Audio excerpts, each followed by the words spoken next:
Hey everyone, Drew Dinkmeyer at DailyRoto here. I'm going to spend the next few minutes with you taking you through a little bit of a tutorial of the customizable projections we offer at DailyRoto. If you're interested in these customizable projections, which we update every single week of the NFL season and throughout the course of the week with updated notes on injuries and team situations, you can check us out at dailyroto.com/premium is where you can find a way to get your subscription. So let's start with the homepage here. When you sign up through our projections, if you come down to premium tools, our offensive projections, the O projections, this is the first screen that hits you. There's a lot of data here on this screen already. And it's important to note that any place on the screen at any time that you see an editable field like this, it will alter the projections of the players around it. Now, we start out with the team level adjustments, which will hold steady on every single page that you're able to flip through with our projections. You can see in these team boxes, you can see we have implied totals. These are derived from the Vegas lines, where Kansas City is expected to score 19.75 points. It rounds up to 19.8. New England 28.75. Team plays, these are simply the offensive pass plus rush attempts that a team is going to be able to accrue during the course of the game. Their run pass distribution, what percentage of plays will be a run play versus a pass play. Their touchdown rush pass distribution, what percentage of touchdowns will be rushing touchdowns, what percentage will be passing touchdowns. Those are the different editable fields for team level adjustments. And if you want to be able to sort by team, you can see how making some of these adjustments impacts the overall projection. So let's start with New England. We have New England's team here. Tom Brady, Rob Gronkowski, Chris Hogan, Brandon Cook, so on and so forth. If you want to test what Patriots projections would look like if they're projected to score 35 points, you can simply go to the customizer and edit through here. You can either click the arrow buttons up, which will give you incremental gains, or you can simply adjust. You see now, Tom Brady is projected at 25.9 points, Rob Gronkowski at 17.03. At 28.8, where they were originally projected, you can see Tom Brady at 23.8, 4 points, 16.38. So any of these team level adjustments, whether it be plays, as you can see here as I adjust every play up, everybody gets a few more fantasy points. Every play down, players lose fantasy points, whether it be the run pass distribution, whether it be the touchdown distribution. All of these levers will change the projections of the individual players that you're projecting. These are the team level inputs that you can adjust. And they're very helpful in terms of wanting to take stands on teams that you think the Vegas line might be a little bit off, whether you think a team's going to be able to score more points than their Vegas projected line or less points, so on and so forth. If you think the game's going to be played faster than we're projecting and there's going to be more plays for each team, or you think for a specific week the team is going to be very run heavy or very pass heavy because of a game script that you're anticipating that our projections for some reason are not aligned with, you can make these adjustments and get different projections from the field. From there, we have three other filters, and I'll switch back to the generic every team included here. We have three different filters where you can see the projections. So our basic mode gives you the opponent that the player is playing, the DVP, the defense versus position that this team ranked against last year. So Cleveland, for example, was 22nd in fantasy points allowed to running backs last season. The current line of the game, the team's implied total, their salary for DraftKings or FanDuel. If you click FanDuel, you'll get the FanDuel salary.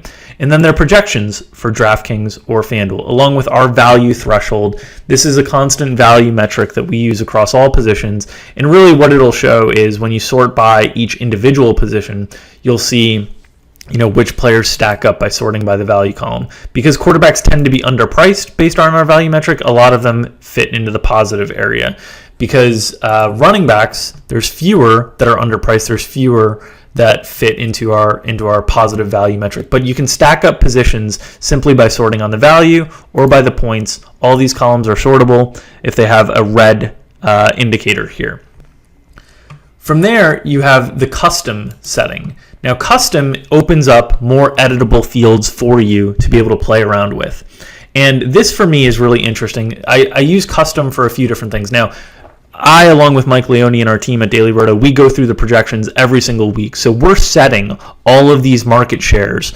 And let's quickly go through the headers. Market share of rush opportunities just means the percentage of team carries that a player is projecting for. So we're projecting Le'Veon Bell to get 81% of the rushing opportunities for the Pittsburgh Steelers this week.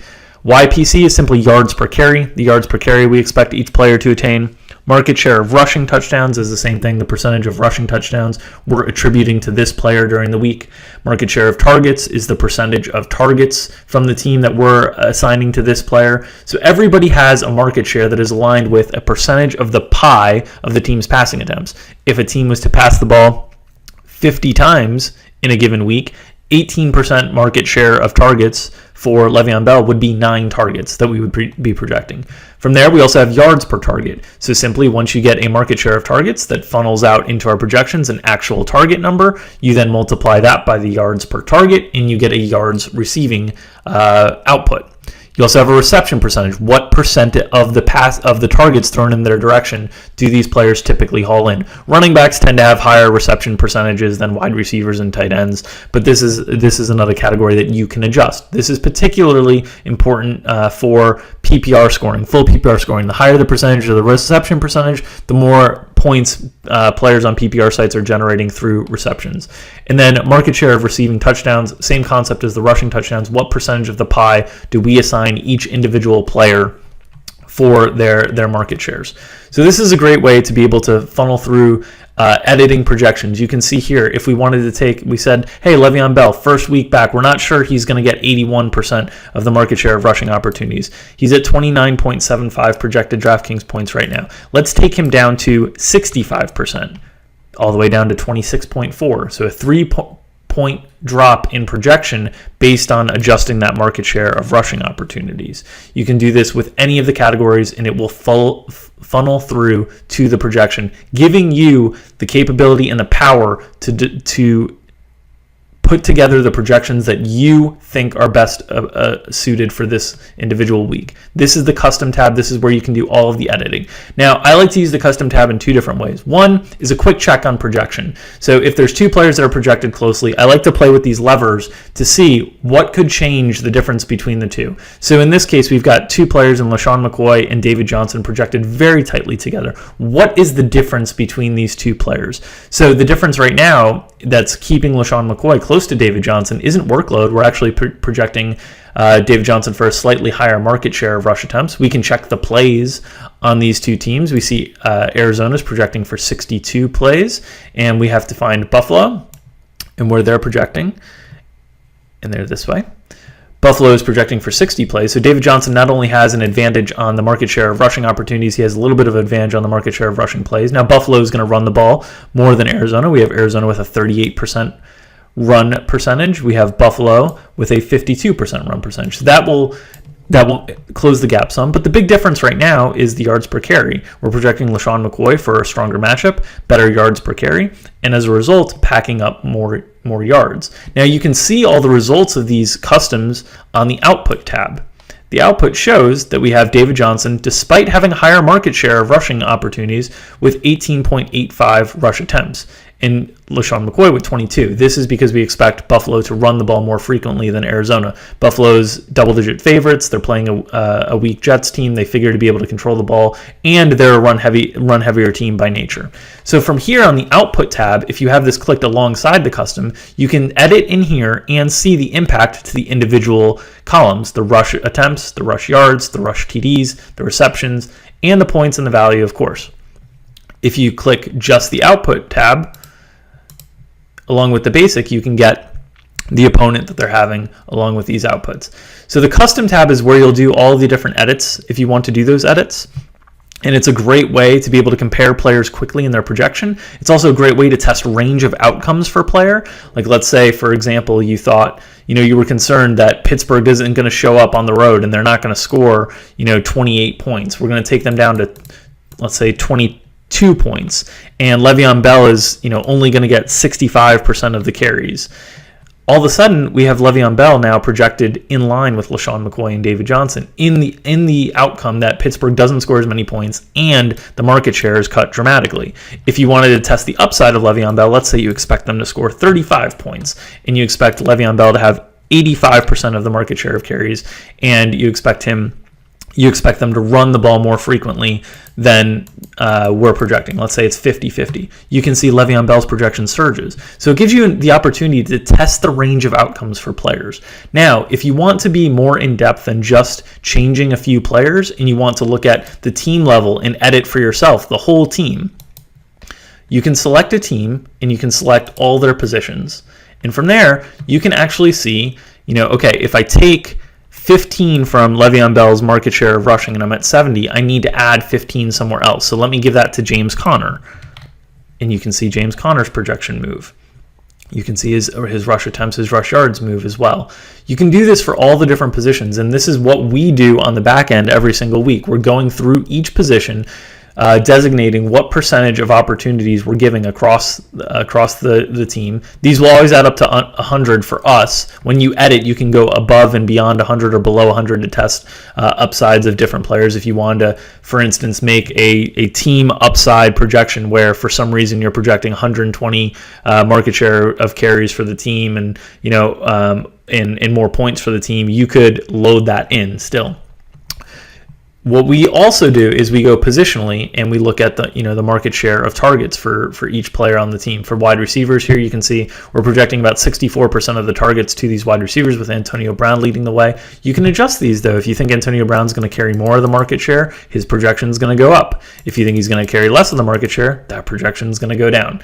So this is a way to work through individual team scenarios and adjust the projections to your liking so you get projections that fit your theories and concepts. And I will say one thing about this. I don't think people take advantage of our customizable projections enough. Our projections, we put a ton of work and a ton of time into them, and we believe the baselines on the projections are very, very strong. And we don't think you have to go in and adjust projections any given week to feel confident about the projections you're playing. However, if you want to get a better understanding of the range of outcomes of individual players, simply tweaking and going through the process of, okay, if I take some market share of targets from this player and I give them here, what does that end up doing to the overall player's projection? This gives you an idea of the range of outcomes and the levers that move individual player projections on a weekly basis, and it makes you a more prepared DFS player for understanding ranges of outcomes. Because while we're doing our best that we can to try to project mean and median outcomes for players are not all going to perform to their mean and median outcomes. You need to understand the ranges of outcomes and how that happens. So this is a great way for us, if you feel like there's a player that you feel like has a low, mean, or median projection, and this is the case for me this week with a guy like Devin Funchess, but has a high upside, I can test out Devin Funchess. Okay, we only have him for 16% market share of targets. What if you get one of those boom games where he's up around 25%? What if instead of 7.6 yards per target, he flashes, a more efficient game and gets up to like 8.5 yards per target? What if his reception percentage instead of 48% is 52 to 55%, let's say? What if he catches, they throw 3 touchdown passes. What if he catches one of those 3 touchdowns? Well, all of a sudden, Devin Funchess is a really, really good play.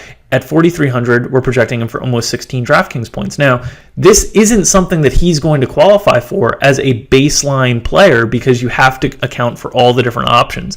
But in an individual game, you can see scenarios where Devin Funchess gets a quarter of the targets, where he gets a third of the touchdowns. It's not a ridiculous assumption, and you can start to see the upside of individual plays. So I think using the customizer to help train your mind to understand ranges of outcomes for players is a very, very valuable tool, and one that I recommend using weekly at DailyRoto.com. The last part I'll note about the customizer is we do have the ability to funnel through individual games if you want to focus on Thursday Night Football, just the 1 p.m. slates. So far, these are the main filters we have. If you just want to narrow the player pool down to the specific slate that you're playing, also, of course, you can flip between FanDuel and DraftKings to get the results. The custom edits that you make will hold across the different ranges, so you'll have the ability to check not only what that edit did to DraftKings, but what it did to FanDuel as well. And then if you want to save all of your edits, you can save them as a CSV. It will populate a CSV file for you that you can open up. And the CSV file for you will have plenty of information about the changes you've had that you could upload the projections should you choose. We'll have this all working in tandem with our optimizer when we do launch our optimizer, but this is a great way to show you the range of outcomes and the ability and flexibility of a customizable projection set that puts more power in the hands of the user. You can get these customizable projections on a weekly basis over at dailyroto.com/premium. Check out the NFL packages. We have season-long packages under $100 for the entire season to be with us. These are the projections and the tools that I, Drew Dinkmeyer, personally use every week when making my lineups and playing as a professional DFS player, and I think they can be really helpful to the serious DFS players that are taking the time to work through these ranges of outcomes and understand customizable projections. So that's it for this week in this tutorial version of DailyRoto's customizable projections. Hopefully that shed some light on the process that we use to make projections on a weekly basis, also gives you an understanding of the power you have at your disposal to be able to adjust your own projections, and also a little bit of tutorial if you were unclear on some of the different headers or categories and what the different triggers and levers can do for you.